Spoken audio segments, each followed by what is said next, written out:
The case for silver could not be clearer. Gold is broken out and is forging ahead, and a giant cup and handle pattern base is completed in silver that promises a major bull market. And even now, silver and silver investments are still at great prices.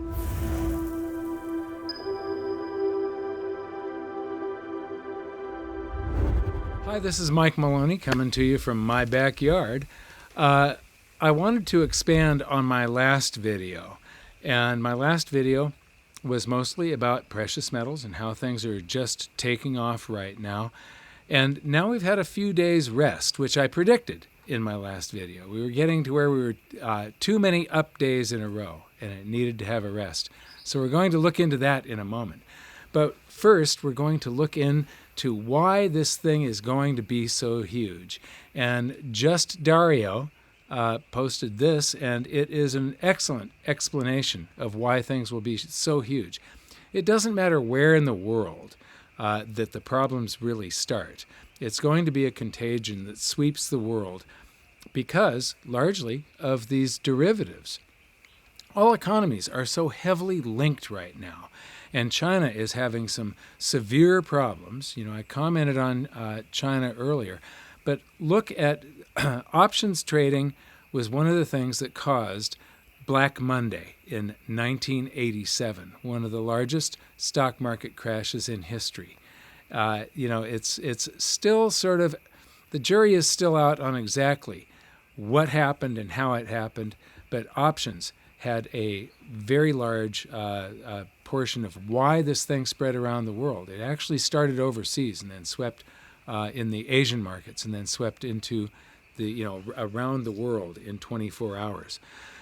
So it was quite something, but look at the scale of options now, and that last bar is 2024. If you look at this, he says, just to help everyone to picture the magnitude of things today, better I highlighted in the chart the 1987 options volume when computer-based strategies triggered the infamous Black Monday stock market crash, and then the next post. It's only March, and stock options volume is already above the total for all of 2003. So in the first quarter, we have exceeded the total.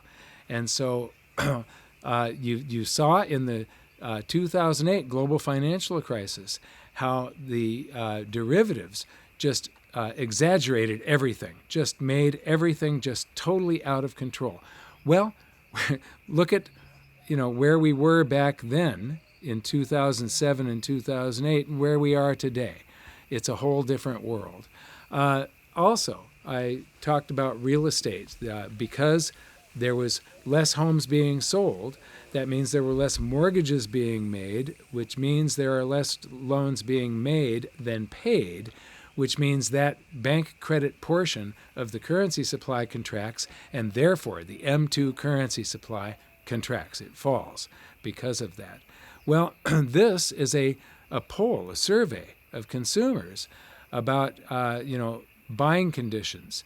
Do they feel like buying a home, or are they? So if you look at this area here in this red box, buying conditions equal share reporting good conditions minus share reporting bad conditions.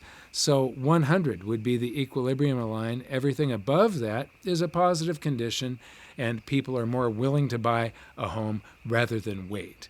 Anything below that, they're very hesitant, and they will wait. And look at where it is today. The lowest level since we started measuring this. So who knows? It could be the lowest level since the Great Depression. I have no idea.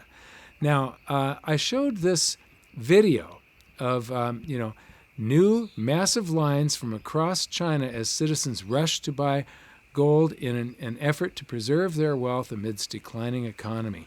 When I showed this, at the end of that video, I read from my book, and I read part that was cut from my first book. And I was talking about remembering back in 1979, 1980, the helicopter shots. Channel 5 News was, I believe, the first news agency, television news company to have a helicopter. They called it the Channel 5 Eye in the Sky. And I remember watching the news and seeing these helicopter shots of a coin dealer that was just a couple of miles up the street from me, basically. And the lines went out the front door and up the sidewalk. And this is a sidewalk on a major city street, so it's like 15 feet wide. And then around the corner and down the sidewalk. And there was the news media interviewing people in line. And the panic that was going on was, and I said, this hasn't happened yet. Well, it has. It's happening in China right now. It just hasn't happened in the West yet, but it will. And so moving on from that, Clive Mond. Hi, I just wanted to take a moment and thank you for subscribing and mention that if you'd like to help our channel, please consider my company, GoldSilver.com, the next time you buy precious metals. We're one of the most trusted names in the industry. Our prices are sharp, delivery is fast, and we have an insiders program where you find out exactly what I'm doing with my own investments. Thanks for making GoldSilver.com your dealer, and now back to the video. Clive Mond, excellent chartist and excellent precious metals analyst, posted a couple of tweets. Now, when you see his tweets, the best thing to do is to go to clivemond.com. When he's got a tweet on gold or silver, it means that he just came out with his latest gold or silver update. And he does really good charting and analytics. And so he did a couple of tweets, and each one has a couple of charts in it. Gold's long-term chart shows why the bull market is now starting, why the bull market now starting will be of unprecedented magnitude. And the short-term chart shows why the next big up leg is imminent. And then the silver charts, the environment we are moving into, nothing beats silver and silver investments, and they're still cheap because silver has not yet broken out into new highs. It hasn't overcome some of its resistance. But it doesn't matter because gold drags silver all over the place. And as gold keeps on setting record highs, silver will be pulled through these resistance lines. And then it'll be a slingshot move, followed by another resistance, followed by another slingshot move. And so going to Clive Mond's articles, the gold market, always read the gold market update first, because very often he will refer to the silver market. In the silver market update, he'll refer to something he said in the gold market update. Today there isn't the case for that. But he shows the big cup and handle that I've been showing myself, and especially to my insiders, for years. And it's good. Go ahead and read all of the notations that he makes in these charts, because they're very, very good. And then he shows the resistance and talks about the triple top and that we finally pierced this triple top. But he doesn't talk about the inverse head and shoulders on gold, which was, talk about one bullish pattern reinforcing another bullish pattern, reinforcing another, so you've got the triple top that we then broke to the upside, which is a very rare thing. But when that happens, it's because there's incredible energy stored and a very powerful move behind it. He showed the cup and handle. He didn't show the inverse head and shoulders in this series of charts, at least, that I've been talking about for a long time. And as soon as it was repelled from this third of the triple tops, I said, I think that this is building a head and shoulder, an inverse head and shoulders. And that turned out to be exactly what is happening. And then he goes on and covers the resistance area of the handle of the cup and handle, which is part of the inverse head and shoulders. And then he's going to zoom up on this. And this is something that I have not analyzed yet or covered, but it's very nice to see that now that we're in this little consolidation, that this is a bull flag. When a flag is symmetrical, when it breaks to the upside or the downside, it's usually, more often than not, in the direction of the previous trend. And the previous trend is up. When it's down tilted like that, it's just storing more energy, and it's a lot more likely to break to the upside. So this is called a bull flag. And then moving on to silver, we're going to, he does in the silver analysis recognize an inverse head and shoulders pattern, but the same huge cup and handle. However, there is resistance in this area where there were a lot of buyers that have been underwater for a couple of years. And when we get up to that level, they'll go, oh, I'm back to even though there's been huge inflation in the meantime, and they're not really back to even. But they'll sell, thinking that they've got their head above water again. They can sell this thing that went down, and what they should have done is bought more of it while it was down. This is what I did with Tesla stock. I bought at the first big dip coming off of the high, and then I bought again on the next dip, and again on the next dip, and then on the dip down where it fell to about $100. I loaded up on enough of it to where I would still be in profit. However, I'll show you in an upcoming video. I made some sales on that stock that I disclosed to my insiders when it was up just before Christmas, I think, and then on January 4th. And it has fallen by a third since. But he talks about the cup and handle here and the resistance that we've got to overcome. However, as gold rises, it'll drag silver right up through that resistance. So gold has already gotten more expensive. Silver is the thing that is the bargain right now. And he says the case for silver could not be clearer. Gold is broken out and is forging ahead, and a giant cup and handle pattern base is completed in silver that promises a major bull market. And even now, silver and silver investments are still at great prices. So this has not already made the major move, but it will, because of all these bullish patterns and which traders trade on. These patterns become self-fulfilling. It seems like reading tea leaves and goat bones, but it's actually something that so many traders are paying attention to that it does become a self-fulfilling prophecy. Then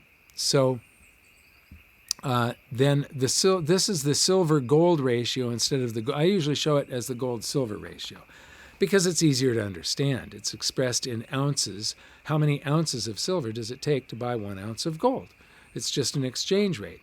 This is an exchange rate inverted, and so you get how many hundredths of an ounce of gold are required to purchase 1 ounce of silver.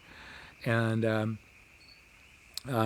basically it's showing that right now silver is incredibly cheap, and by following the gold-silver ratio and allowing it to sort of dictate what I'm going to buy, paying attention to it, and it kept me from, there was a period where silver, back in 2011, silver went crazy and went up to $48, and I wanted to buy silver so bad because it was running, and most people chase they chase after momentum after it's too late, basically. And I wanted to buy silver, but I stopped buying silver completely because the gold-silver ratio was telling me to buy gold instead. And so, and then when the markets crashed in the COVID crash, the pandemic plunge for silver, the gold-silver ratio rose from the 80s, and suddenly it was up at 120. And I wanted to buy gold. Everybody wanted to buy gold. Gold is the safe haven that you think about when everything is falling apart, and it looked like the world was really falling apart right then. But the gold-silver ratio wouldn't let me buy gold at those prices, and silver was so cheap when it plunged down here. So I was able to accumulate a bunch of silver because I was paying attention to this during that COVID crash, and it was great. Anyway, here he does show the inverse head and shoulders, and that this will, if you take this, the neckline on the head and the shoulders, you flip the head upside down, that's the predicted move, which gets us above all of these resistance lines. And all it takes is gold to continue rising a little bit, and silver will make this big move, and the gold-silver ratio will change quite dramatically. Moving on, Tavi Costa shows that silver just poked its head above 15-year resistance on the quarterly chart. Now, I want to point out that this is on the, so each one of these bars represents 3 months. These are quarters. And yes, it has broken out. Now it needs to stay above that, which I believe it will. And then what we need to look for is for the weekly chart, the monthly, the weekly, and the daily charts to all start lining up with this same breakout type of pattern. And then in my last video, I showed this where the price of silver in China, silver contracts traded in China on the Shanghai exchange, were $2.19 above the COMEX silver price. And so that creates an arbitrage opportunity. You can buy silver here, take delivery, pay for it to be shipped, because per ounce, it's actually not that expensive, and make a big profit selling it in China. And so a spread like this does cause a transfer of assets to go from one place to another, and that's what helps balance out the price globally. But Peter Spina today says that the silver price in China is now trading at $27.75 an ounce, which is about $2. It was, the last one was $2.19 over the COMEX price. Now it's $2.50. And so this rush for gold and silver that we're seeing in China is really having an effect. So I want to wrap it up with something from Egon von Greyer's, and it's, jump on the gold wagon while there's still time to preserve your wealth. The coming surge in gold demand cannot be met by more gold, because more than the current 3,000 tons of gold per annum cannot be mined. And that is the truth. Thus, the only means to satisfy the coming gold mania is through much higher prices. I want to thank you for watching, and we'll see you next time.